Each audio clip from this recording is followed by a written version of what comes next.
A new fire station is breaking ground in District 1. Joining me to talk about Fire Station number 50 at 35th Avenue in the Loop 101 is Phoenix Fire Captain Ken Leake. Welcome, Ken. Thank you. Great to have you here today. I tell you what, I saw you at the neighborhood meeting a couple of weeks ago, and we had several neighbors that came out to see the presentation from yourself and the architect and kind of looking at the facility. Tell us how you come up with the components, the green type building, just the look of it and the neighborhood involvement.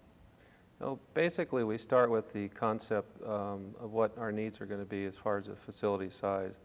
For some time, we've been kind of evaluating how we build our facilities, how many personnel we need to house in them, how many trucks are there. From that, a couple years ago, we started what we call our fire station design guideline. But when it comes to the point to where we meet with the community, we pretty much know space relationships, size of the building. Then we start looking at how we're going to fit into that community. So when we have our meetings with them, one of the things we want to stress is that we're going to build this building that's going to be functional for us. It has all the components in it we need, but we're also going to be a neighbor to them. And so they get to have input of what they like. And I tell you, what was amazing was every person from the community that came in and gave comments, they were all positive. In fact, I remember they were talking about, can we use the community room over there? Can you describe what's in the station and talk about what's available to the community? Yeah, this facility, like all the ones we're building right now, they're single story, 13 personnel stations. They have 4 bays and a community room built onto them. The community room concept for us came up about 3 or 4 years ago when we constructed Fire Station 30.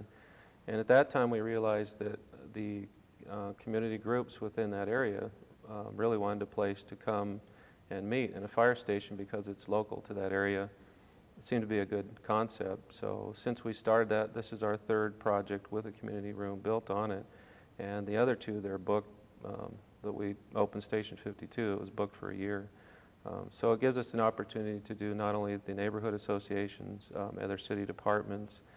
We've had Boy Scout troops and Girl Scouts and just pretty much all the different civic organizations that want to use it. And so it gives the firefighters a chance to interact with the public, and so that's a good thing, and it gives the community another place to use.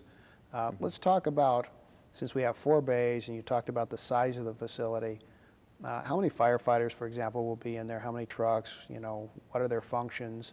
And we know, obviously, this is absolutely necessary to keep the response time down to as close to 4 minutes as we can get it. But let's talk a little bit about just the people that are going to be in it.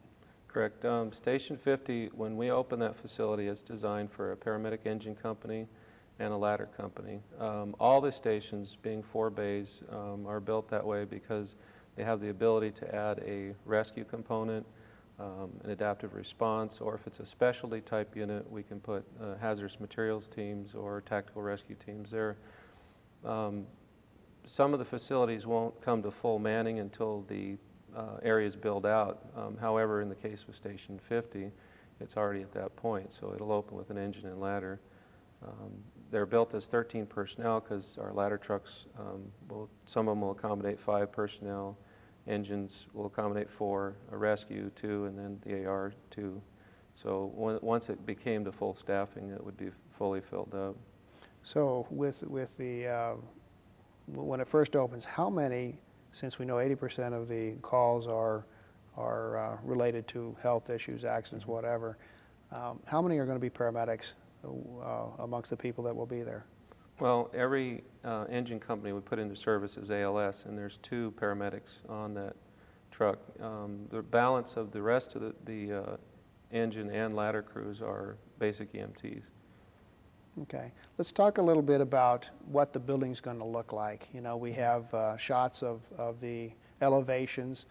Go over the materials a little bit and how it, they're more natural colors, and describe to the public, the rest of the station and how it was put together. Okay, this one actually is the 2nd in our series of unique building components.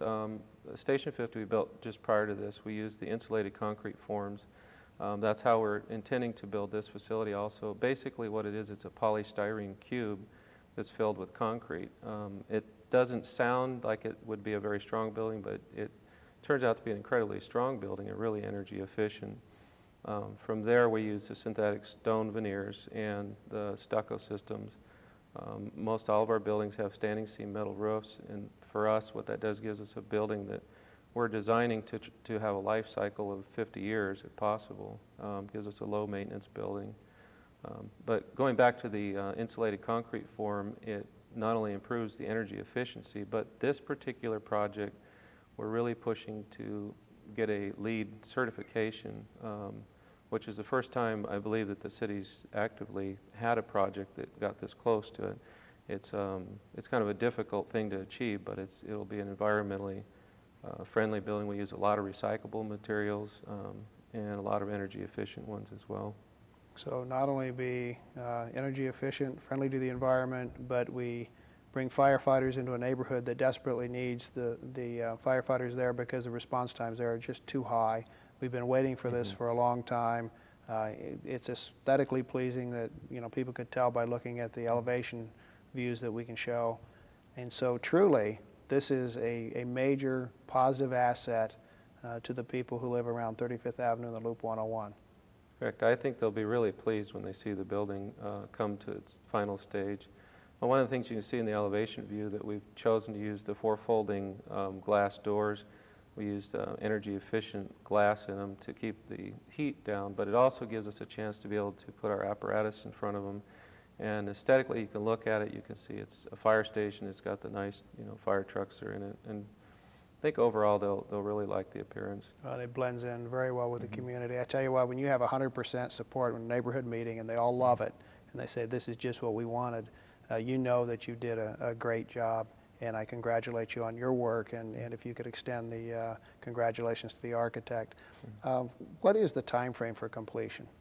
Well, we're scheduled to go to construction sometime in December of this year and complete in the end of June of next year. So hopefully the middle of the next summer, Yes. which is the season that we need people, and we need the response time for kids that may not be watched around water. Another reminder to people, watch your kids around water. But we know that you guys go on a lot of these calls, and special thanks to all the firefighters that have to do that, because I know it's not a task that you want to do, it's a task you have to do. But getting the response time down in District 1 in the north part of the district, it's a great thing. I appreciate all the work you did on it, and tell everybody there that we appreciate everything. And we love to see the fire station completed in the middle of next year. So again, congratulations to the Phoenix Fire Department. Thank you. That's all the time we have for this month's On the Issues. If you have any questions or comments, call my office at 602-262-7444 or visit us on the web at phoenix.gov. I'm Councilman Dave Siebert, and we'll see you next time on The Issues.